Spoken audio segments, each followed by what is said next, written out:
Welcome again to another episode of The Art of Dreaming with your host, Michael Hemmingson, a.k.a. DocH Hemmingson, a.k.a. DocH, a.k.a. Worfpoe. I'm actually broadcasting from an undisclosed Starbucks in Mexico. I'm down here in Mexico at a Starbucks. Couldn't broadcast from my house because my 18-month-old daughter would just be pulling my headset off and walking over my laptop. My special guest today is none other than Bernard Mendez. A lot of you hear Bernie making some sounds over there. Roger, I'm here. You got yourself a drink there? Absolutely. Okay. Get some water. Well, actually, I'm in a Starbucks here in Mexico. Actually, surprised at how good my connection is. So, as I was saying, Bernard Mendez has become a popular regular here on the station. He was interviewed by Carrie Cassidy and Lorian Fenton, and it's been popping up on the late night roundtables.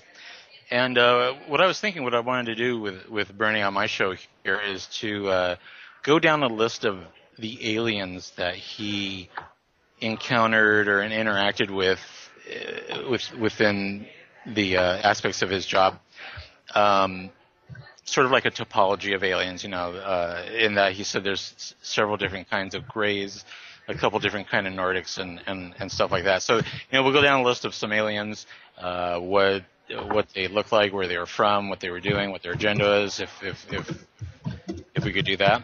And just, kind of find out what kind of little critters are still out there hanging out with our military. So just to not go over everything again, maybe we could just quickly sum up, Bernie, how it was that you wound up in this job of reporting on these beings. That's a good question. I want to let you know it's a very privilege to be here, and I feel honored to be here. And I'm doing the best I can for you. Yeah. How this all came about? Well, it's really on my cousin George, who was involved in the project. This goes back about 2 or 3 generations at least. I know it as the project. The jump rooms or the aliens or the areas, it's all under a term called the project. And George and some of his friends that he knew were involved in the project, Tom, were involved in the project, and I was at a very young age, and I mentioned the other day I was crawling through these very narrow tunnels and going into a room where there was an alien, and I had to report and then run back. I was about 6 or 7 years old, I guess, 5 or 6 years old, something like that. And that's how I started getting involved. It was one of my first jumps. And like I said, I was tested quite a bit. As the jump rooms were getting bigger and these wormholes, whatever you call them, were getting more and more elaborate, you had to go through more and more elaborate testing, like a high-altitude testing where they put you in a room where you're on oxygen and they take you off oxygen and slowly see the effects of hypoxia. And then other testings in a dark room, a pitch-black dark room where you have to go through these obstacle courses. And I could see very well in the dark. So, and then, I didn't get hysterical much being around aliens, probably because I started at a young age and I just didn't get hysterical over it. And then just one thing led to another. So I did more and more missions where I went to areas talking to the aliens, and I just came along the project. So I did it from time to time. These were very rare events. There weren't a lot of people talking to them when I started back in the 70s. I was doing work before that, but very rarely. And then the people that were there doing the work very rarely talked to them themselves. People working at the areas really didn't want to have contact with the aliens. Even the people that were supposed to having contact with the aliens weren't having much contact with the aliens. I didn't realize it at the time. I thought there were a lot of people having contact with them, the people in and around the area with them, but they just weren't negotiating with them the way I was. And then as time went on, more and more people started talking to them for short periods of time.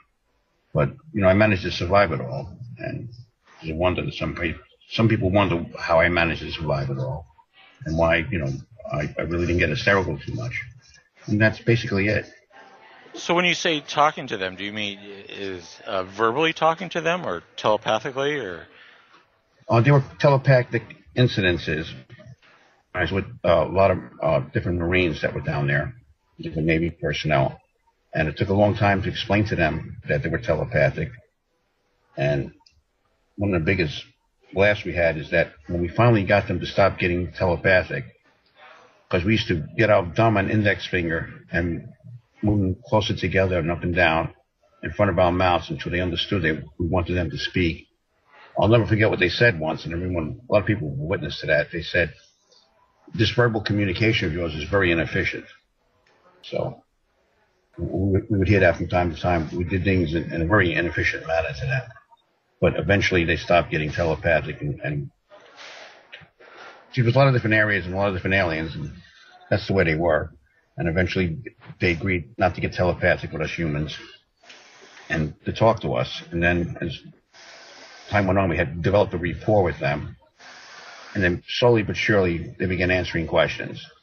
So, and that's, where I was part of a lot of teams that were there asking them questions. And I can recall one incident where I was getting ready to leave, and they actually sat down, set up a table, and said, "We'll answer your questions now." And then for the next, 12, 15 hours, there were teams coming and going. A lot of people were there, 50 or 60 people. Admirals, generals, civilians, some British. Somebody said the Duke himself was there, and trying to negotiate with them and talk to them to find out who they were. This is a very long time ago, back in the 70s.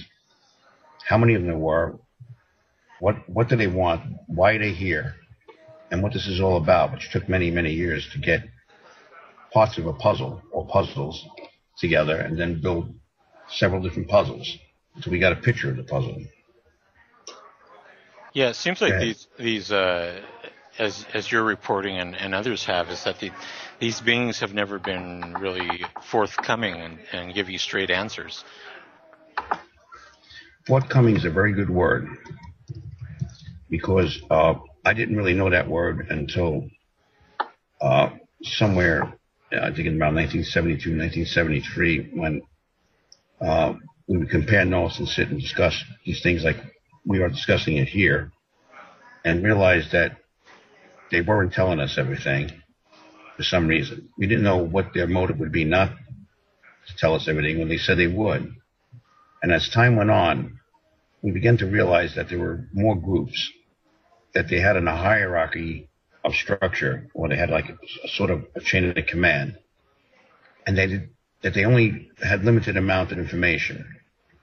Most of them were workers that didn't know much, and the ones we negotiated with knew quite a bit, but they didn't know everything. And then sometimes they would say it was forbidden to talk about this particular subject that we would ask them about, like what's going on the moon, or we'd show them pictures or describe other incidences we had, like the Benny and Bonnie Hill case for one, or some of the other encounters we had at sea, or during World War II, or some of the other crashes, or some of the other incidences, engagements we had with them, and trying to get an explanation as to who they were or what they were attempting to do. So we found that each group had very limited knowledge, and it took so long because eventually they told us they had to go back to wherever, and they weren't exactly forthcoming as to where they were from. We were trying to show them our star charts, and we trying to get them to look at our star charts and tell us where they were from. But they seem to have to go back to their home planet or just leave the area and go out into space. We see them leaving their craft, and they were apparently and they didn't seem to go too far, because they came back in a matter of days or weeks, and then began answering our questions, and it became like shuttle diplomacy. We asked them 10 or 15 questions, or 2 or 3 questions, and they say, "We're not sure how to answer you," and then they leave in their ship, and they come back 2 or 3 days later, and then I get a report when I read it, like, a few weeks later, that they answered the question a certain way, and then we would formulate more questions or response to their answers, and this went over a period of months, at least 2 years. So they appear to be doing like we'll be asking them a few questions. They answer some of it, and then they leave, and then they come back and answer a few more, and then we have a response, and then they leave and they come back.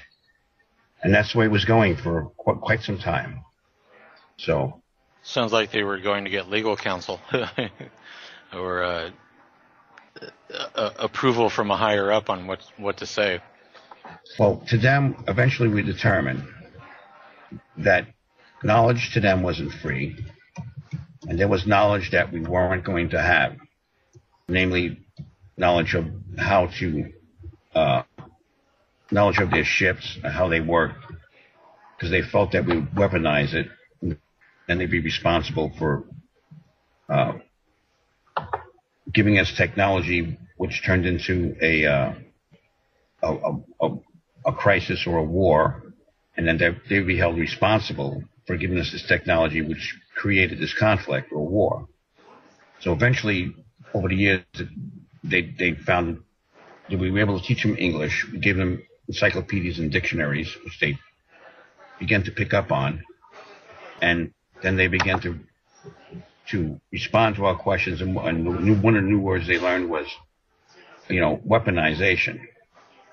So they distinctly told us on numerous occasions. The first one, I remember when they said it, this was years later, after the negotiations, they didn't want us weaponizing the technology that they shared with us or the knowledge that they gave us. So knowledge isn't free out there. Knowledge is a privilege, and it's not a right to travel through space. It's a privilege. And that's what they were saying to us. Go ahead. Wow. So what was the first kind of being that you encountered? You said you were crawling through the tunnels as a kid. That was in gray with 6 fingers. I later determined, I can recall now, that he had 6 fingers. He was a very slim gray. He was standing there at the opposite end of the tunnel, leaning against a desk. And I've been able to gather that the desk he took it from a classified space, and that the desk was reported missing, and a thorough investigation proceeded as to how this desk could possibly be missing. I mean, it's a very large desk. It's very heavy. You needed at least 4 people to move it. And they said, well, who would steal a desk like that, And they determined when it was stolen. It was stolen in the early hours of the morning. And for quite some time, they just didn't know who to blame. But this commanding general, he was a very well-known and very well-respected person, and I think his name was General Gates, proceeded that he had some kind of mystery on his hands, and he proceeded in a certain fashion. At some point in time, not far from where this building was, they found tracks in the wooded area, and then they found where the legs of the desk were, the distance between the width and the height of the legs of the desk. They found those 4 legs of the desk in the dirt periodically, like someone was moving it, taking it, say about 50 feet, then putting it down, moving it, taking it 50 feet, putting it down, impression of the legs of the desk. And then at some point it just disappeared. Now they don't know how they could possibly get into this wooded area. It was designed as such that if anybody was entering the area, it would be very difficult to enter the base through this wooded area because the woods were very thick and there were a lot of thorn bushes and other obstacles in that area. So now this hadn't been the only incident there. There were UFOs periodically seen there. And what ultimately determined is that this alien took this desk, put it someplace, and eventually the military built some kind of tunnel access to it that would open up periodically, what we now call a jump room. But it was a very, very small one, and only a small person could crawl through. And that's what I was doing. Now, why this alien took this desk, I don't know. But they set a trap in the event, because the area that he took it to, they set a trap around the area that if something was like that was to happen again, they would capture this alien. And there was another incident many years later And what they were able to determine was that gray was sending us a message that the area that this base was at, and this happens from time to time, that the aliens that we see that here are terrestrial claim that they were here before us and that we're occupying their space. So the alien in question, that gray with the 6 fingers, took this desk, put it in a, now I don't know how to describe this. It's probably, physicists will call it the fourth dimension, or hidden valley, or slot, what the astronauts refer to, or secret underground area, which no one ever determined how he managed to make this secret underground area, because none existed there at the time. But apparently, the Army put the area under surveillance somehow, and they were able to locate where this underground area was, whatever technology at the time they had. And they began, and they built a small tunnel to it, or some kind of peculiar wormhole or jump room, or whatever you want to call it. And I was able to crawl in there. It was a very narrow tunnel. It was about 2 feet by 3 feet wide, something like that. And look into the room, see what was going on, then report back. And I was doing that. I did it 2 or 3 times. One time I got stuck in the tunnel because the alien closed the tunnel from the other end for some reason. And then they dragged me out. But he had a message. And the message was that we were in his turf. And that was his message. It was a very long message. We heard him yelling from time to time. There may be recordings. And they tried to get a translation. And they tried to talk to him from time to time. But apparently, basically, the message was that we were in his turf, and they wanted us to move out of the area. The base has been since closed, and there's not much of it left, if that means anything. Which base was this? Do you know? I believe it was Fort Hancock. Oh, okay.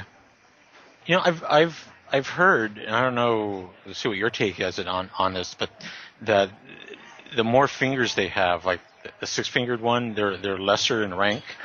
That the lower ranked ones have a lot of fingers and sort of manufactured bodies, and then as they move up in rank, they have less fingers and they're taller and they have more organic bodies. Have you heard about this? There's some validity to what you're saying. What you're looking at is because is a genetic thing. To recognize a group, or like a baseball team, they will have logos. Or to recognize a car, a logo of a particular type of car, let's say Ford or Chrysler, and that sort of concept, they have 6 fingers or 4 fingers or 3 fingers, or peculiar feet, or a peculiar looking skull, or a peculiar looking ear. I believe it goes along those lines. As far as it being hierarchical, that's possible.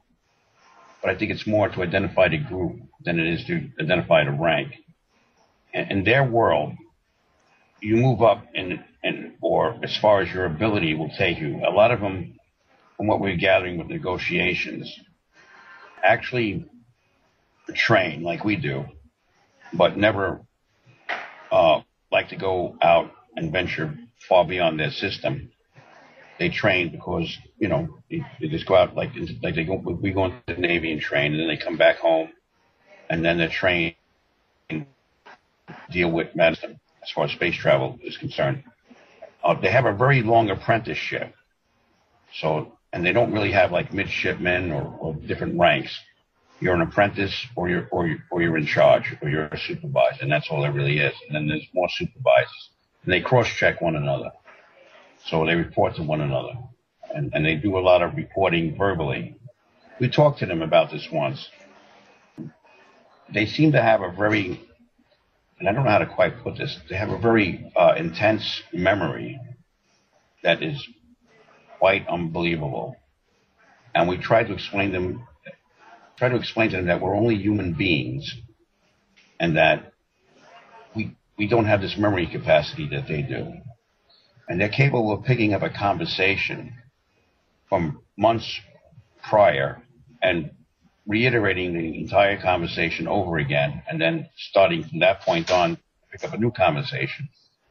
And this led to a problem, and they also led to another problem, is that we have many recording devices. Now, books can be recording devices. Tape recorders, TV transmissions, radio transmissions, they're all recording devices, especially if they repeat it, then it's a recording to them. And they can never really comprehend why we have so many recording devices. And I don't think they ever comprehended, at least during my time negotiating with them, that we don't have the memory capacity that they do, and that we can't deal with them at their level as far as having a memory capacity. The hierarchy is very, very strange. Apparently, there are groups of aliens, mainly grays, and at the time, and the questions you're asking are very poignant, and they were asked many years ago, because we'd started noticing in all these encounters there were gray creatures around someplace. And then we started comparing notes, and this question was discussed from time to time, that why are the grays dominating the scenes so far? Of all the encounters we had, we always ran, regardless of other aliens we saw, grays would pop in and out. Even if there were other aliens that dominated this particular area, grays would be there. So we began to get the impression that grays dominated this whole UFO landscape, and for reasons which weren't clear. Now, there was a lot of speculation then, like the grays are so superior that they've managed to dominate everything, that they have such a superior technology. But as time went on, we began negotiating with the Nordic types, who were more like us. They said the grays were the greatest intellects in the known galactic, and that they help everyone's problems and they solve everyone's problems. And if there's any technological problem that they can't fix, the grays would know what to do about it. They also they're also criticized from time to time. They think who they are, they think they know it all, something along those lines. And that these other blues, there was a blues and the grays in my day, also can do a lot. They do a great deal of calculations. But again, they weren't very forthcoming in the beginning. So, and I'm glad to see this is being talked about now. Maybe, you can figure out more than I did in my day as to who they are, why they're here, what they want, what their needs are, what their desires are, and what this is all about. Go ahead. Well, I was bringing it up because, for instance, in the alien autopsy video, the Roswell one, you see a sort of gray with 6 fingers, and I've read that when that ship crashed, or several ships crashed, that the ones with the 6 fingers were the pilots, and there were some with 4 fingers that were, navigators, and then they had one captain or main guy who had 3 fingers and was taller, which brings us to that alien autopsy video. I mean, do you know, is that real or is that bogus? The alien, I have YouTube Roswell alien autopsy. That's another problem. I know it as Roswell. Okay. Everybody else goes to Roswell. They were talking about Roswell. I never knew they were talking about Roswell, which I always knew it as Roswell. That is a real space alien. Okay. Whether he was the pilot or not, we don't know. We think he was the pilot. The Roswell case is very interesting. When we negotiated with them, we brought up the Roswell case. And what we were able to determine when we brought it up, and we showed them, eventually, we didn't want to, we showed them pictures of the ship. There was a big debate on the general staff, not to give them any information. I says, well, how are we going to conduct negotiations if we don't show them what we got and ask them for an explanation of it all? And eventually we gave them pictures of the alien ship and pictures of the aliens that we recovered. And we asked them for an explanation. Why was this ship here? That it was in a classified area. It was not far from our nuclear air fleet at the time. I forget where that was exactly. They weren't Strategic Air Command yet, but they were the bombers of the day, the latest most advanced bombers of the day. And they had some of them were nuclear storage facilities not that far away, and this craft was observed for quite some time. Apparently, it came up to the tower apparently an alien got out and was walking around on top of his ship and was talking, sometimes in English. They later determined that he was talking something in English. And from negotiations, we determined what they were doing there. And this is what they told us. They said, in essence, that that ship was occupied by 2 or 3 different types of aliens. The one alien who organized all this was an alien who was conducting a survey. And according to his readings, he had a lot of explosions, or what we call like earthquakes, like seismograph readings out in space from explosions. And he couldn't determine if they were natural explosions or they were artificial explosions. So he went to his chain of command to enter this sector of space, to come to this planet, which he had permission to do. He did not have permission to land. He had permission to take samples, and his job was going to be to make a survey to find the source of these explosions. Also that he was getting radiation readings everywhere, and he didn't know why. And he wanted to determine the source of the radiation readings and why there was so much radiation all over the planet all of a sudden. So, from negotiations, they determined that all these readings that they had was from the artillery barrages of World War II, all the bombing campaigns of World War II, and all the battles at sea from World War II, which made quite loud noises all over the planet. And the radiation was from the explosion of atomic weapons. And his job was to come here and to determine what precisely had happened and take what they call surveys, which he did. And that led him, because he was in Russia, not far from the site where the first atomic bomb in Russia. Back with The Art of Dreaming with your host, Michael Hemmingson, also known as Dr. Hemmingson or DocH, or the Doctor. My special guest here today on The Art of Dreaming is Bernard Mendez. We've been talking about a typology of aliens, all the little strange creatures and beings and intelligent life that have been contacting us in our military. Just a note, which I'll talk about when I come back on midnight for News of the Weird, is Tropical Storm Isaac has landed in the southern states, Louisiana, Missouri, and is apparently causing a lot of havoc there. Evacuations, little small tornadoes popping up every 15 minutes. But we'll get into that come midnight. So, Bernie, we're back. And we were talking about the Roswell aliens. Correct. What's interesting that you do verify that video is authentic, because a lot of the detractors and debunkers said that the being looked kind of fake, kind of where it kind of makes sense, because from what I've read is that the beings with the 6 fingers are not completely biological. They are sort of manufactured, part machine, part biological, cookie cutter kind of bodies that they use. Their bones are plastic, and they have some internal organs that are organic. They also have, on some autopsies, they've actually had pieces of metal in there, or metal wires or metal strands. But then a lot of the internal organs, like a skeleton structure, is organic. Some of their brain structure is very peculiar. They don't show the brains in the autopsy, or the skull, the cranium. It's mainly air, and what a stench. Apparently, it's different types of gases in their brains. So how they're capable of this, we don't know. Their feet are very flat on the bottom. At least all the types that I saw, and I saw quite a few aliens, seen quite a few autopsies, actually films of autopsies, and dead aliens in refrigeration units.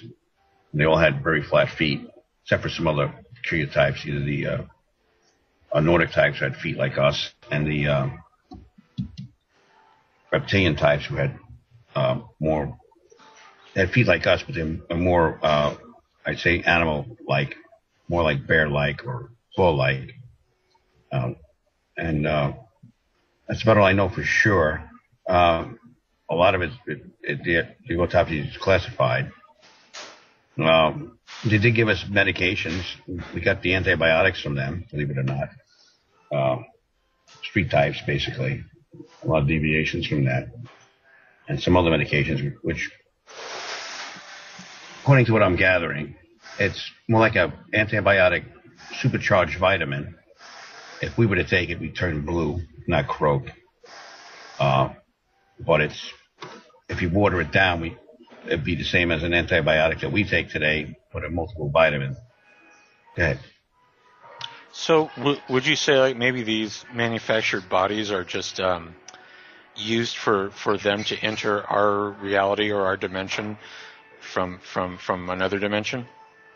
I'd say these bodies were designed, and however they do this, or work here in this planet, simply because of the fact that their planets or their areas are very antiseptic and biological free. Like when we made the jumps and we began taking samples back of rocks and dirt and whatever samples we could, even on the moon, the samples had no biology in it. So the dirt had no biology in it. And it appeared to have antiseptic qualities, the dirt. So there's no worms or fleas or ticks or roaches in there at all. And the moon dust is even more peculiar. It's very reflective. And it kills fleas and ticks and roaches. It doesn't kill every type of insect, but it does kill insects. So it has this insecticide property to it, besides being reflective. And I really don't know what other properties it has. So when they come to this world, and we live in they once explained, the questions were asked along these lines: what do you think of the human race? What are we to you? And what do you think of this planet? And that explains their world versus our world. This planet is very insect-ridden. There's a lot of insects here, and there's a lot of biology here, and there's a lot of diseases here, and there's a lot of different types of trees and flowers and atmospheric conditions, whereas their world doesn't have all that. Don't have wind and weather, heat issues and cold issues, and all these biological issues that we have.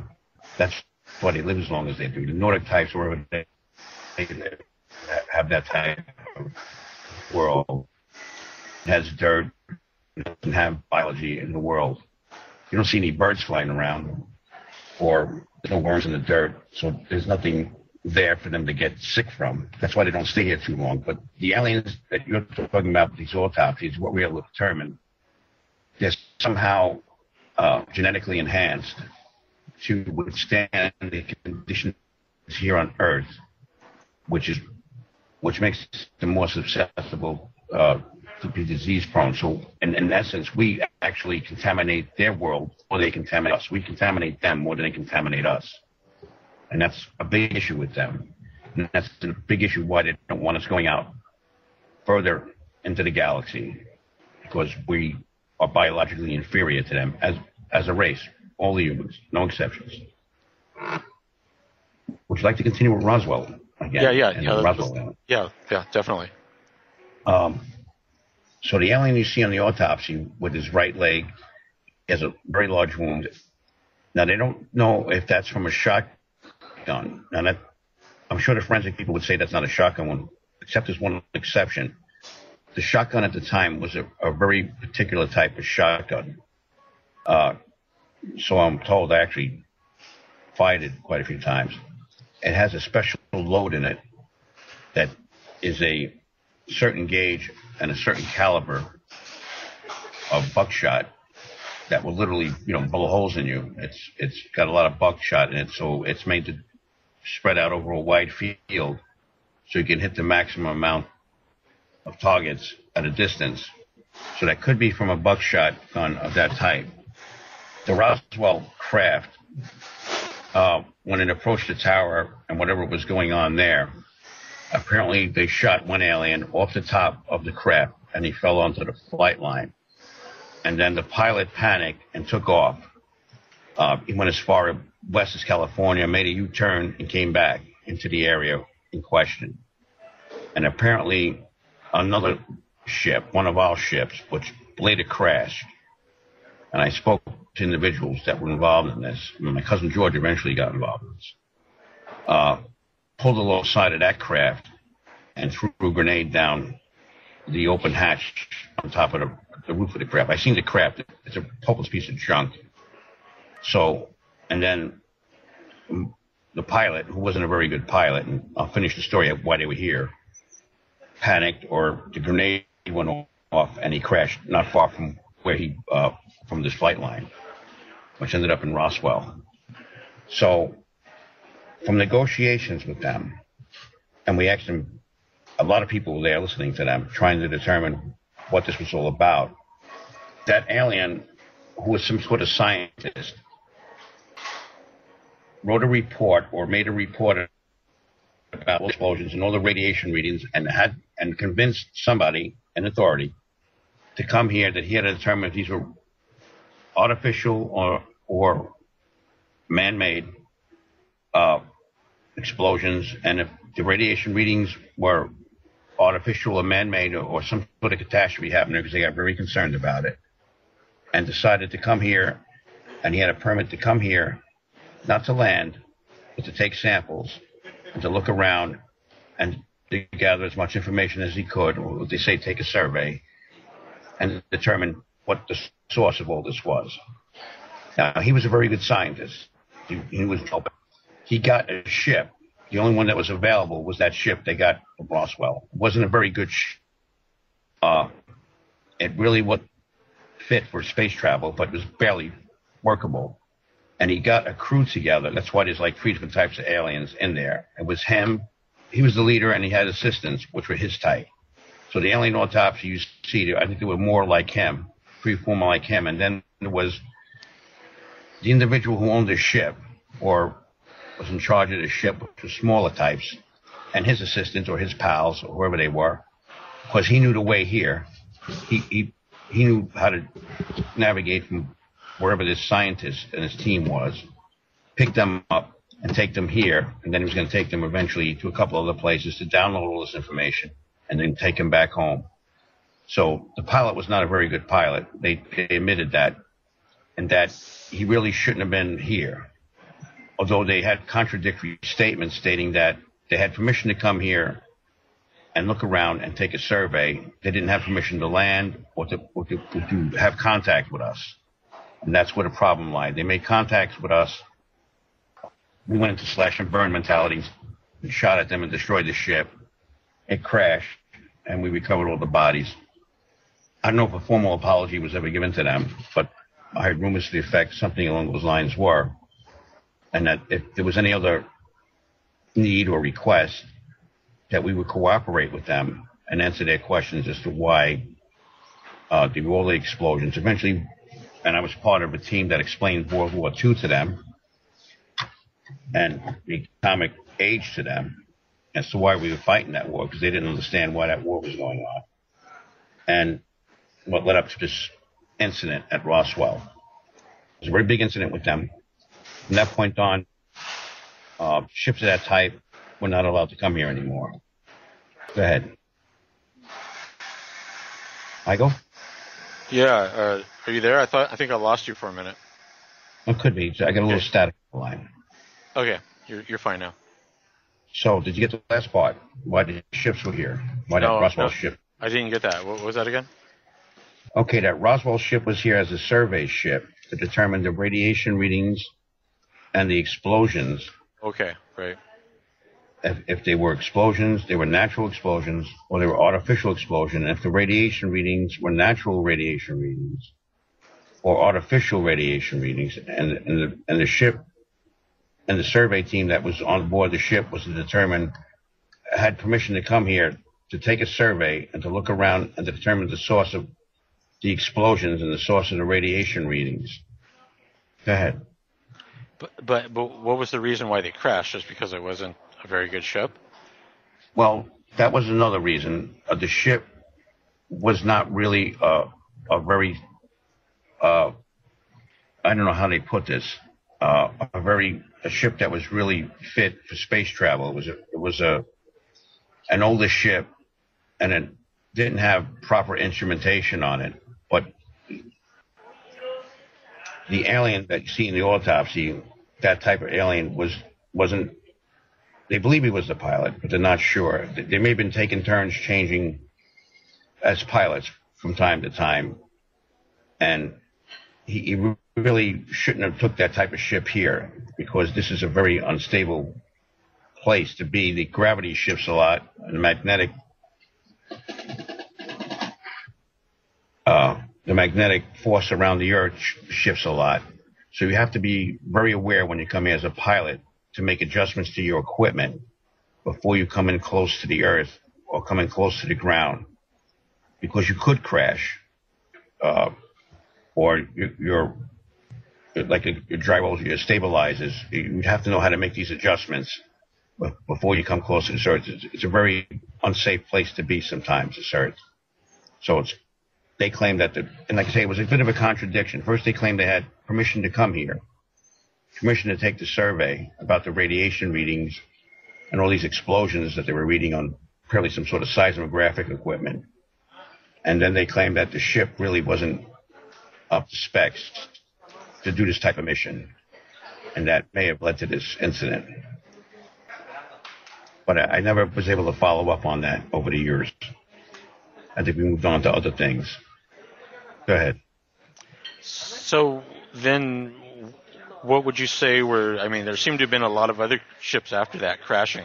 I mean, were they shot down or had similar problems? They did send out a distress call. The ship has an automatic distress beacon before the ship is completely totaled. So if it sends out a transponder periodically, and they did send a communication when they were in Russia, in the area of the first Russian atomic bomb test. They were seen there, they're photographed there. So they did send out a signal that they received, that they know of. And they may have sent a signal out, but it was very garbled at Roswell during this incident. And the ship has a transponder, an emergency beacon. So when the ship goes into a disabled mode, or the ship is in distress, it automatically will send out a signal. And that may have, there's been speculation over the years that as a result of Roswell, more ships began looking around different areas because they were receiving signals. But the problem is that in the area that they were in, Roswell, they have a lot of radar sites, and that these radar sites were causing a lot of confusion, and they're turned off and on. There were a lot of experimental radar going on at the time.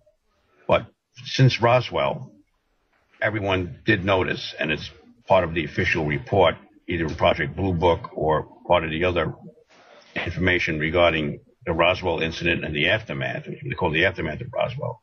All the ships or the UFOs were seen in these areas in greater frequencies. And they suspect, although I don't know was that actually was made a topic of discussion with the negotiations that I was involved in. There may have been later discussions with them that led everyone to believe that as a result of Roswell, more ships began showing up, whatever reasons they had. Go ahead. So, well, let's talk about Alien Bob. Now, Alien Bob, that you told me before you had met him, he's kind of a gray. He has the big head, but he has small eyes, right? He has. I got his picture right here. I got the YouTube. Alien Bob is a skinny. They call him Skinny Bob. He kind of has a big head. He has very long, elongated arms. His arms come down to his knees, but his knees are a little higher than ours. If you see the picture of Alien Bob walking in the corridor, there's 2 or 3 of them walking around. I've seen that complete film. They usually stand at the end of the corridor, and they walk in and they look around, and you can hear them talking. And then they walk through the corridor and into a larger room. And that film was made there, but that was before my time, I think. The first incident was they were seen in Russia, and the film is what you see, the KGB film, the archives of KGB. That's all there is. They're not withholding a single thing. you see the ship flying around. Then you see the ship on the ground with one skinny Bob standing there and another alien laying on the ground. And then the film ends. And that's all there really is. That's it. There's nothing else. And the official communique at the time, I'm not sure what the date was, don't quote me, but I read the official communiques, is that the Russians claimed they shot down a flying disc and that they had a dead space alien, or they shot at a dead space alien. And now, that's the cursory, that's the initial communique. There was a few other communiques which were slightly non sequitur, and then an investigation proceeded. A team went from USA to Russia to look at this, and eventually they were brought here, which is another film that you see them walking through a corridor, and you can see one alien walking right up to the camera. I think the camera was on a tripod at the time because they didn't want to get too close to them. And they told us not to make films of them. But there were 2 or 3 incidences like that. So they did speak English quite well, although I would say they spoke more proper English. They didn't use slang words. Instead of saying pants, they said trousers. And they were quite polite. And apparently they were trying to explain why they were here. And they were trying to enter a classified area where we had built a tunnel alongside a suspected alien base on the ground. And they were requesting access through our facility to this alien base. Why, I don't know. I never realized what they were doing, but eventually, from talking to everyone, I determined that they had done this before. They actually went through security and went down to the underground alien facility, and then eventually left. They did this in such. And we're back to your host, with your host, Michael Hemmingson, a.k.a. DocH, a.k.a. Dr. Hemmingson, a.k.a. the Doctor, also Worfpoe. I'm here with Bernard Mendez, who's been a regular lately here on Revolution Radio. I'm going to give out his website. It's ufoqna.com. That's ufoqna, one word, .com. You get lots more information and how to contact him and all that good stuff. So we've been talking about a typology of aliens here. So Bernie, when we talk about like all these various grays and Nordics and insects, do you know of any alien forms coming to Earth or elsewhere that are like, I don't know, vegetable or fruit based or aquatic or birds or anything like that? Well, there was a Birdman of Willowbrook, as he was called, and he had a very peculiar head. He had a very smooth head and a beak and a very small mouth and some very small ears and somewhat peculiar eyes. And I met him, I spoke with him, and apparently he was some kind of peculiar alien, was later determined. They didn't believe it was an alien for many years. And then eventually, when these negotiations began, we asked the question, are there space aliens in and around us walking, on the planet and engaging, looking around or whatever they're doing? Or, as the question was posed, are there space aliens amongst us? Because everyone's getting very suspicious, posing a lot of questions to them, which we eventually, over a period of 2 years, got answers to. And this Birdman showed up again. And I said, when I saw him, I said, this particular alien was familiar. I've seen him before. He kept asking me, where did you see him, Chief? I can't remember where I see him. But eventually, and he was here. And eventually he was transferred from the facility he was at to one of the government facilities. I think he was eventually sent back to his planet or autopsies. I don't know which, but I think it made a recommendation that we should send him back with the understanding that we don't want him coming to this planet. Now, that wasn't the only incident. We in my day, when I was young, fit and primed and tight ass, as they say, I chased a lot of space aliens around with the sole intent of capturing them, interrogating them, and then find out where they're from and sending them back, because there were a lot of alien encounters at that time. There were a lot of aliens coming and going, and then it got to a deeper question: are there aliens that look like us from another planet, or human-like, or humanoid? And that question, I think, is pretty close to being resolved. And apparently there are. Now, as to how many different types of aliens, when I started, there were 220-something known aliens, either alive in the areas, bodies in cryogenic freeze or in refrigerators, or have been autopsied. And then the last time I checked, there were 400-something. Now we're well over 800 or 1,100. Now, this is for a lot of witnesses besides me. I just met with 2 officers who filed a similar report to mine, and they contacted me and said, you know, you Bernard Mendez? I says, yes. You work on the project? I says, yes. That was many years ago. I said, we'd like to discuss these reports. I said, wait a second, you have to go through a chain of command with me. When somebody approaches me, I get in touch with certain parties, and they eventually, because they know me personally, and I say, who are these people? What do they want? And they usually tell me, well, you know me, I know you, sort of thing, and then they'll shut them out, and then eventually, just a matter of formality, actually, most of the time. You say, go ahead and talk to them. You say, would you believe they found a very similar report to yours about this incident with these aliens? I said, okay, so I'll talk to them. So they confirmed my prior reports from back to the 70s. I'm sure there are other reports besides mine, but they confirmed mine with their reports in the 80s of meeting with these aliens of a peculiar type, gray types, but with very large eyes, white eyes, or they call them round eyes, big round eyes, white eyes, like eyes like us, but they're just bigger sockets, and the white part of the eye is more predominant than the the pupil of the eye. Takes a little getting used to look at them, but they apparently passed the test. I mean, you gotta go through an elaborate training course, and even tell you how do you feel about working alongside of space aliens, or intermingling with space aliens, and then if you feel okay, and then go through all these psychological testings, and you go through those other testings, and then you actually meet with a space alien or 2, and then they evaluate you, that sort of thing. So apparently these 2 gentlemen, I think one of them was a Marine. The other guy was, well, they both Marines, or one Army, one Marine, I don't know. And they were good friends for a very long time. And they decided they're getting close to retirement. So, they decided to go volunteer for this. It was a voluntary program, most of it. And they filed a very similar report to mine with these particular aliens that I mentioned, and actually went to their location, wherever that was, I think it's a slot, and filed a very similar report to what I did. Now, there had to be 500-600 aliens on this particular classified space or slot, whatever you wish to call it, I don't know. And Petty Officer Foray was quite old now. He must be put well in the 70s. Called me, and I could hear him talking on the phone. I know it was him.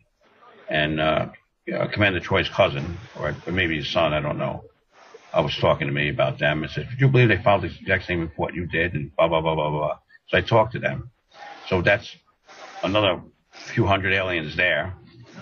And then there wasn't much known about the reptoid type until recently.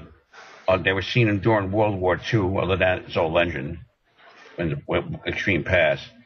There were reports of people that had contact with them or entered their space somehow and were captured by them, then later released. They didn't believe them.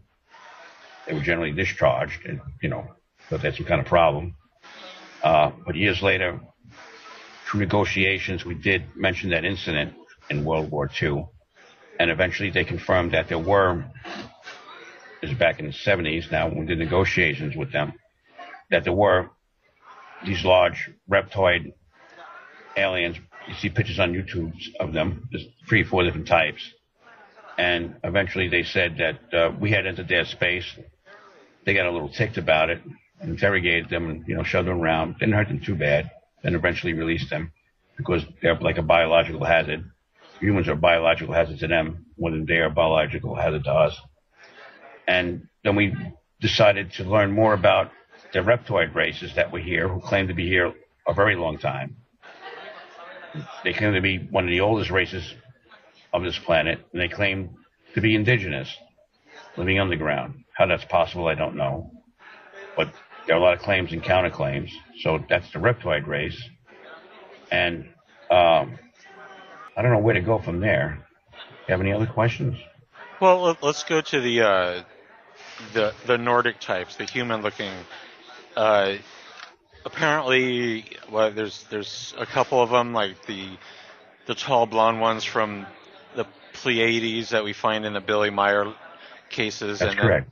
And then the other tall blonde ones from Aldebaran, who are in contact with the Nazis. That's where this whole thing started. Although there's folklore going back there. Actually, I don't like using the word Nazi. They had contact with the Weimar Republic. Right. The German scientists, who I respect a lot of them. I met many of them when I was very young. They're very respectable people. They hated the Nazis. They thought the Nazis destroyed everything they tried to build up, and they destroyed everything they tried to do research for. So, and what they had established contact with, because of observations of the UFO, or the Nordic type UFO, was the blue UFO. It's on YouTube someplace, and eventually made contact with the Nordic types, or what we know as Nordic types, who never said at the time they were from the Pleiades system, although we never really had star charts to show them at the time, although there was some scientific inquiry with them at the time to determine where they were from, but we didn't have many star charts of what only what could be observed with small telescopes at the time. We're talking about, 1930s. And what we determined is that they were in the area known as Norway, Sweden, Denmark. I'm not going to confirm the fjords or some other area. And they were seen coming and going in there by Germany, which launched an investigation into this before World War II broke out, and apparently made contact with them. And then I don't know what the Germans referred to them as. I don't know if they referred to them as Nordic. It's possible they did.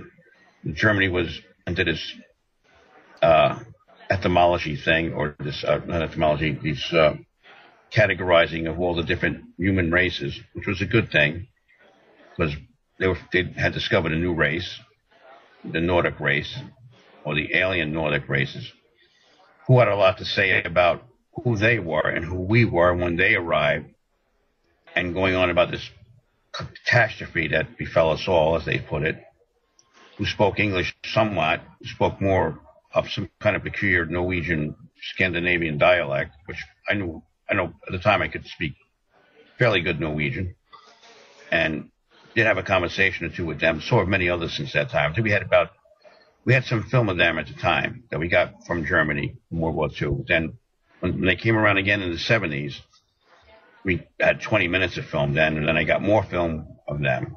And everyone noticed that they look identical to when the pictures that we got from Germany, and said it's been, almost over 40 years, about 40 years since we last seen them. We don't have nothing to do with us. They're very polite, they're very nice, but they're very stern in ways. They don't really want to have anything to do with us because they think we're very violent. They were interested, and apparently I suspect they're quite clever. Apparently I think that they got some kind of exchange where they're picking up goods and services here. I don't know if it's food or wood or tools or things like that. Nothing major, but apparently that they're doing that somewhere. And apparently they claim to go back before the year 1100, and they were in the area known as Scandinavia before there was in England, before there was in the time of the Vikings. In fact, Vikings may be some kind of close relative of theirs. Some of them are very, very large. Most of the women are about my height or shorter, but the men were, unless they were wearing some kind of peculiar platform shoes, must have been close to 7 feet tall, who I met with. They were very polite. They seem to know a lot about us. So I suspect that they're having contact someplace, and that's when the suspicion during our briefings was that they were having contact with the Earth, and they were in and around us. For lack of better terminology, if they were dressed like us and learned our language, I don't think you would recognize them at all. I doubt that would even cause you to be suspicious that they were aliens. But so negotiations were with them, like Skinny Bob. Skinny Bob has a treaty to be allowed access to the areas.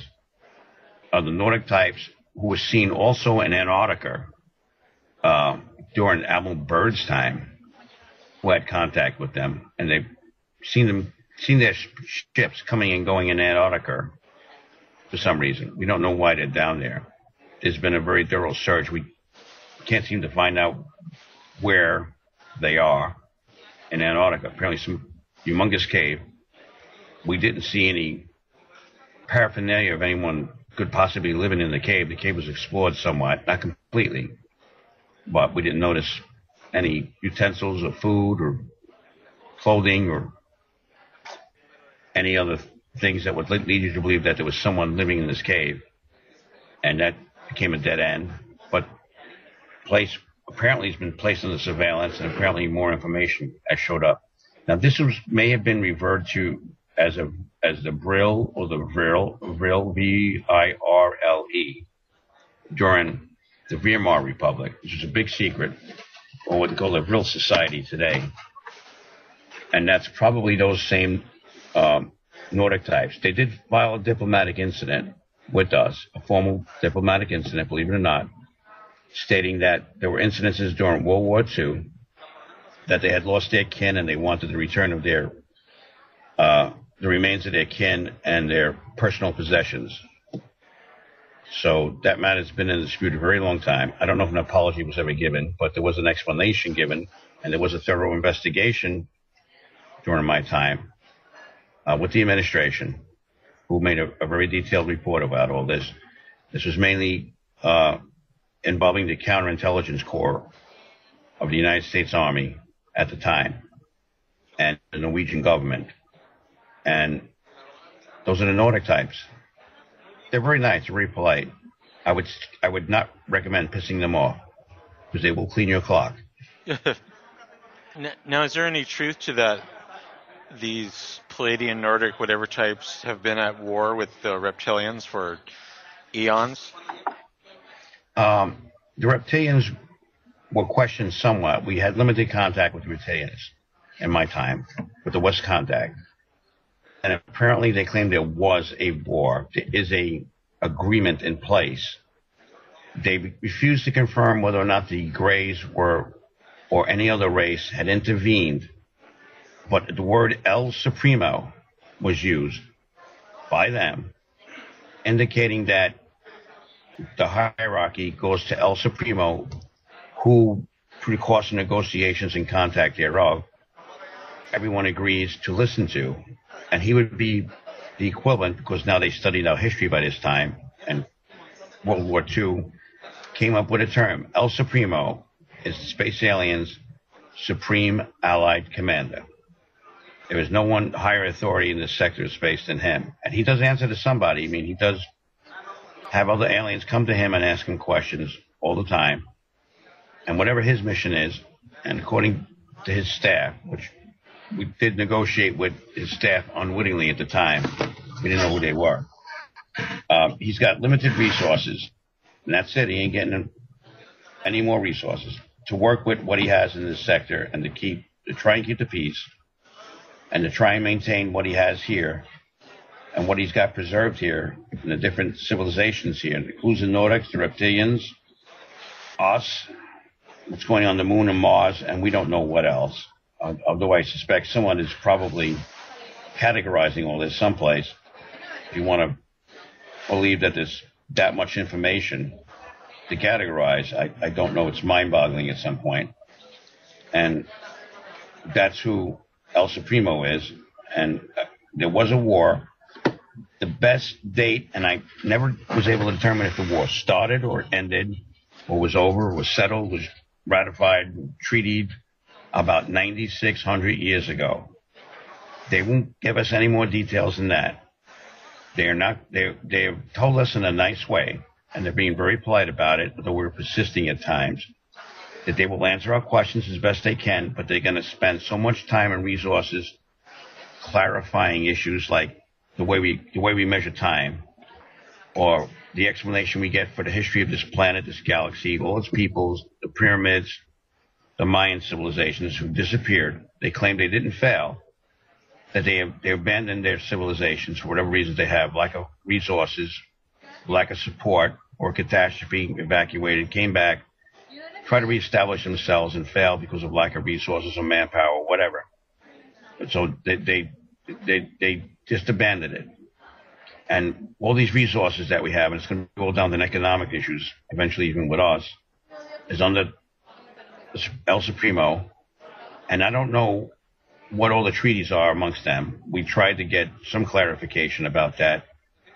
So it appears to have been some sort of catastrophe. There were disputes, there were wars of a limited nature, and then the catastrophe happened. And then because everyone had catastrophic problems in their systems or the planets, they began raiding one another for resources. That's the way they put it. And resources includes everything: food, water, air, DNA, right across the board. And that eventually the gray creatures came here. El Supremo is a gray, long-necked gray. He's very, very, very big neck, and restored order, and apparently brought everyone to an understanding. That's what I'm gathering. Now, no one alien said that he brought everyone to an understanding, but everyone listens to El Supremo. If that ain't bringing everyone to an understanding, what is? Apparently they have a lot of respect for him. So, the reptoids haven't been seen much. There ain't that many of them, as far as I can tell. I think I've only seen one or two in my entire life. Although there have been reports that there have been others, smaller types. And there have been reports throughout history going back to Enoch or Anunnaki time that those reptoids were here, mining this planet. And they've never elaborated on that, although that question has been asked from time to time. I think Skinny Bob mentioned that this planet was mined many eons ago. At the time, we were very curious about them, if they were having contact with one another. We seemed to gather that we seemed to be hearing similar stories, and we were getting suspicious that they were talking to one another behind our backs and weren't saying anything or before coming, which is a new word that I learned at the time. So did they. So I don't think they're telling us everything. And eventually this will all play out. We requested an entire history of the galactic, entire history of this galaxy, this solar system, this sector of space, the planet we live on, and all its peoples, and everything that's been going on ever since, which is a 15 million year history upon cursory reply to this historical perspective of what we're involved in. So they haven't decided to release it all to us yet. Whatever reasons they have, something is holding it up. I suspect that they don't feel that we should have all this information at this time. What the criteria is for this, I think we're getting more than subtle hints as to what the criteria is for us to get a release from them about all this information and all these questions we have. And everyone has a lot of questions, and they're all pending. I can't think of another question to ask them. I defy anybody to ask me a question that hasn't already been asked. So it's all pending, and I think we will get an answer inevitably. If it takes 50 years, 150 years, or 300 years, we will get an answer inevitably. But I suspect that by that time, we will have a new understanding of who we are, where we are, and what this is all about. Go ahead. One thing that captured my interest when you were speaking on the roundtable the other night was that you said some of these Nordics or other aliens were really fascinated by Ernest Hemingway's The Old Man and the Sea, or some of our popular dance moves like the twist.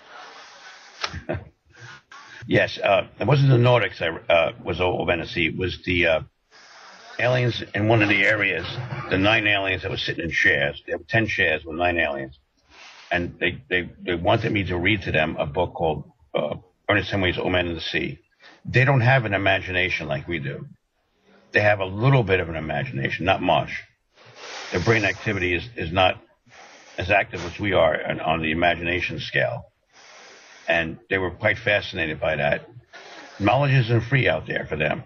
It's a privilege to learn how to read. It's a privilege to read. It's a privilege to have books. It's a privilege to accumulate things in your life. And so they asked, if they could read books to better understand us.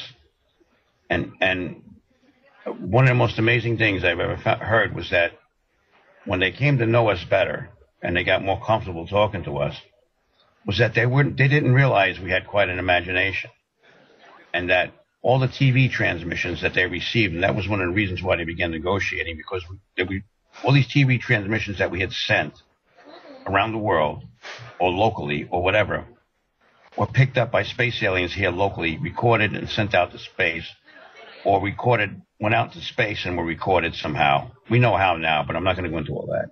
It's very elaborate. And they were under the impression that, see, this is what I'm getting at. They don't have much of imagination. They're black and white. Most TV in the 50s and 60s and 70s was all fantasy. To them, there's no fiction or nonfiction. To them, it was all real. And they began commenting, we eventually learned, and Neil could talk about this more than I can, because he was more into the administrative side than I was, that they believed that all these transmissions were actually real. They began commenting on the transmissions, making demands of us that we give them information concerning these transmissions, like, where did we get these weapons from? These flying machine weapons. And they're talking about sci-fi movies that they saw. Where did we get, like, I Dream of Jeannie, the genie in the bottle? Where did we get this device from? We shouldn't have that. And things along that line. And then the transmissions of the Twist, which was Cherry Checker, and which was very popular when I was a child.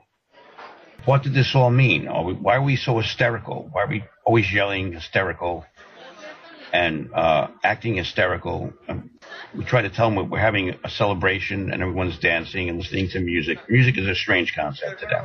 Satire was a very strange concept. Comedy is not known to them at all. We seem to be an hysterical race that are quite delusional, involved in fantasy activities most of our lives. And they don't find that amusing. They think that we have a serious problem. And the problem was they had already accumulated all this information, compiled it, disseminated it, and it went to the 3 galaxies and the 15 planets and beyond over the period of 50s, 60s, 70s, 80s. And it wasn't until somewhere in the 70s they realized there was a problem, and it wasn't until the 80s they got around to realizing they got to do something about it and try and explain, because now they had already made decisions based on all this information that is false. They thought it was real, and it's all fantasy, it's all TV, it's all Hollywood, it's all fluff, it's all make-believe. They thought it was all real, and they're extremely pissed off about it. The captain and his two assistants are really, really mad about it. And a lot of the other aliens that were negotiating, which I got updates about years later, were really ticked about it. Because now they got to go back and tell everyone, and they put buoys around the sector of space saying, stay away from the planet. All the transmissions you received are under suspicion and should be subject to some sort of review. Contact so-and-so, whatever. And that's where it stands now. And I suspect that's the reason why we don't have the history of this galaxy that I'm pushing 60 a very, very long time ago. That's probably what's holding it up. And I don't know if that's ever going to be rectified. I don't think we will ever be cleared or looked upon as a civilized planet because of it, or at least not for the foreseeable future. That's probably why you see all the disclaimers on these TV transmissions over the years. Viewer discretion advised. So, but what else? It's kind of interesting. I mean, if these aliens thought our TVs and films and commercials were real, and then you have people now saying that some truths are slipped into these science fiction movies and TVs. That, you know, maybe they're using it in that sort of way. Anyway, let's talk about you. You mentioned the captain. You know, who is this captain? There was a case called the Walton case. Travis Walton. The aliens encountered in that very peculiar diamond-shaped ship, and that's a mighty ship. That's not to be toyed with. They shot a lot of missiles at it, and I don't even think nothing ever happened. Is the captain. We call him the captain, and he has 2 assistants. He's a very old alien that's been around this galaxy 5, 6, 7, 8 times. Turned doctor. He has a very long history. He's an old hand. So far, everyone that I met that met him, and I think it was some Marines that actually did an expedition to try and, started negotiating with him, and some Navy people, have a lot of respect for him. He's very poignant. He's very serious, and he speaks very good English. And he's here to patrol out in the field, and El Supremo will be on the administrator's side. And apparently he's very worried about smugglers coming and going. He's very worried about us moving out further out into space, into the galaxy, or the galactic as they call it, and bringing whatever problems we have, whatever diseases we have, whatever issues we have with us out there. And he's not going to allow that to happen. I don't think anybody can defeat him. At least I know people have tried, and I know there's been a lot of talk in certain channels, in certain circles that, I don't think he can be defeated at all.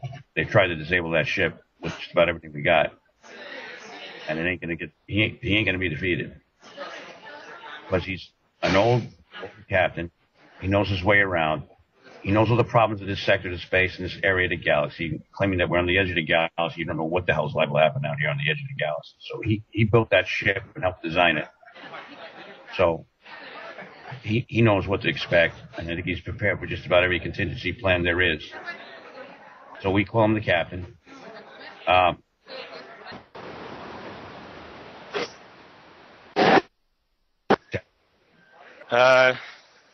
about now? 33. Here we go. Roger. You can hear me? Yes. Okay, go on. So the captain is an old captain turned doctor, very concerned about smuggling and other medical issues, mainly diseases. And they don't have midshipmen in there. They don't have admirals. They just have captains. The captains get together and do things. They're mainly conferences. And when he was an apprentice, you're just an apprentice, and most people leave the service, go back home or some other area. He was in a very bad battle with another race and lost. He actually saved the ship because his captain got killed. It was a close friend of his, family's. And a lot of his pals or buddies, they call them pals, were killed. And he took command of the ship and turned tail and ran and saved a lot of people's lives. He was on the act for a very long time, at least 10 years, when he got vindicated because they put the area under surveillance and caught the raiders, or whatever the dispute was, red-handed, taking advantage of a lesser race, and eventually was vindicated because they accused this race of entering its system illegally and taking things from the system, which they never proved, the captain never proved, but later was vindicated when they set a trap or surveillance of the area and caught them red-handed, and got promoted to captain, and he got his own ship, and eventually he decided to come out to this part of the galaxy for whatever reasons he had, probably per request that we have someone of his caliber out here, that in the event we have some sort of major issue going on with aliens, that there's someone mighty enough to do something. So his job would be to stop and detain, check their permits. You need a permit to get into the sector of space, And if their permit's in order, they're allowed to proceed, or they're indigenous, as we're finding out. And if not, they can be boarded and towed back to probably Zeta Reticuli area, where their home planet would be given explanations of what they're doing here, if not towed back to their home planet, which is not a good thing. You will be severely punished, lose all your privileges. You probably never will see space travel again. And this captain can do this, so he claims. His two assistants said the same thing. They're very concerned about us moving further out into space with all the diseases and all the smuggling. And apparently he's on the field side, Supremo's on the administrative side, and they're attempting to find some balance on it all. Go ahead. But who does he work for? I mean, is it like the Galactic Federation of Light or something like that? Or? Well, I'm not going to call it Galactic Federation of Light, although it's been said from time to time, and I may have said that from time to time as a pun or as a jest, or just said it. I asked them what they call themselves. They call themselves the Galactic, which is 3 galaxies that involve, and for their mutual respect and consideration and mutual problems, they cooperate. They do have a form of government, which is more like an assembly area where they meet and discuss all these problems and come to some mutual understanding. We are not invited there. To get there, let's say you need to do 100 things to get there. You can get away with 92, 94, 96, 98. We probably only got about 23 things to get there. And they won't let you in until you have 92, 93, 94. There's no exceptions. We are not fully aware of ourselves as a planet and our place in this galactic and a great many other things. So we are considered an unaware planet, an immature race with all sorts of issues. And we're a very violent race, a very violent planet. But they still come here. So we must have something to offer them. I suspect it's a great deal of resources that we have, metal, water, or other resources that they're interested in, or just maintaining the health of the planet, or whatever local indigenous aliens that are here underground or in hidden valleys or slots, whatever you want to call it. But there's a lot of activity out there. We've seen it from time to time. There's a lot of films. They haven't all been released. I don't know if it's a good idea to release them all. I don't think it would make sense to most people. They're very peculiar films, are very peculiar goings-on in the area of space in and around our solar system. Other than that, this galactic that we're involved in is inevitably going to put the human race in its place. If we continue at this rate, now I'm pushing 60, and I've been at this a very, very long time. Eventually, I believe we will find out what our place is. I don't think we're going to like it. There's some kind of symbiosis between us and the aliens. You can look up the word symbiosis and figure out what it means for yourself. But the word symbiosis was used way back when in the 70s. I didn't know what it meant then. It took me many years to understand that word. But symbiosis, as it applies to the space alien, the galactic, and where we are, and what is going on with ET and us, that's not a very good thing. Go ahead. Would that fall under the hybrid programs and this genetic experiments? Nori's program went off about these hybrids, and a lot of people talked about it. I don't know how to address that issue. There are hybrids. I don't know why.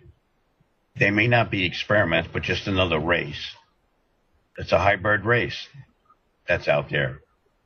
There's a lot going on in this planet, in this area of space, and apparently there are races that are created to deal with certain areas of space which we cannot exist in, where these hybrids can exist in, like a radiation area or a peculiar, intense, or cold area where these hybrids can work quite easily.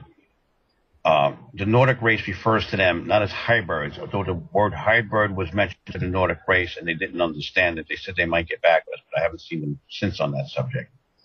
The word drone or drones, like worker drones in a bee colony, was used by the Nordic race. And there were a lot of drone races, either mechanical or biomechanical, who were here just, and somebody used the movie Logan's Run, which I'm not too familiar with, to describe some of these hybrids which are in areas specifically to tend certain aspects of what these areas are maintaining, which we couldn't exist in. We could for short periods of time, even with a spacesuit, which they wouldn't let us in because the spacesuit would contaminate the area. And that's where this hybrid, plus the autopsy evidence over the now decades, points towards. The word hybrid is a generic term, but it's a fair term for now, I believe. Go ahead. I guess we haven't really talked about the insect type aliens. Did you encounter or talk to with any of them? I seen one insect race, more like large, and it's in the UFO encyclopedia of large roaches with antennae moving around. Apparently they're sanctioned, their intelligence, and they're capable of space travel. And they have peculiar things going on their planet. More than that, I haven't seen, although there's been a lot of reports and apparently pictures of these insects or sightings of these insects aboard ships, or people who abducted aboard ships. Not much is known. A lot is speculated upon. There was a major incident with them. They landed in that same ship at Socorro where Lonnie Zamora had an incident. Same type of ship, 4 pods, and an egg-shaped ship. And this peculiar insect creature got out and was seen in the area. I think eventually what happened is the military started machine gunning them, and they packed up and left. I guess they could take it. And they haven't been seen since, although during negotiations and updates per negotiations, this insect question was brought up, and there was confirmation that it was an insect race. Beyond that, I don't know. There are pictures available on the internet. Pictures of the insect race that I saw, or insect creatures I saw. There were 2 or 4 of them, and the incident with them that I had. But the machine gunning was before I was around. And then there was incidents after I had contact with them. And there were other reports and other pictures, although I don't think there's any films and other drawings, mainly. But obviously is some sort of sanctioned beings who are insects, who probably are more curious about us than we are about them, or vice versa. Go ahead. So when you were doing up these reports, who were you writing the reports for? I had a reporting officer. When I worked for the administration for the White House, I had a reporting officer who goes to or directly report to the White House administration, presidency. And then as I left the White House, and then the Navy picked me up. I had a reporting officer I would sit down with and talk like I am now. And we go over this in details for quite some time. And as time went on, there'd be other people leaving and entering the room, asking me questions until the report was typed up. We would read it over. I usually sign it or initial it. Sometimes I refused to sign. They would put an attachment that I refused to sign. And then the reports were filed with the appropriate personnel who were investigating these matters. Now, quickly here, we just have a few minutes left. Why Roger. Weren't you under some sort of a national security agreement, or how come they allow you to come out in the open right now about this? There's a time limit, 30 years plus. So, and everybody else, everything's on YouTube anyway. Oh, that's true. I mean, what's the difference going to make? And am I going to make in this whole equation? I don't know. Well, I mean, has anyone in the Black Ops or whatever community contacted you and told you to keep your mouth shut?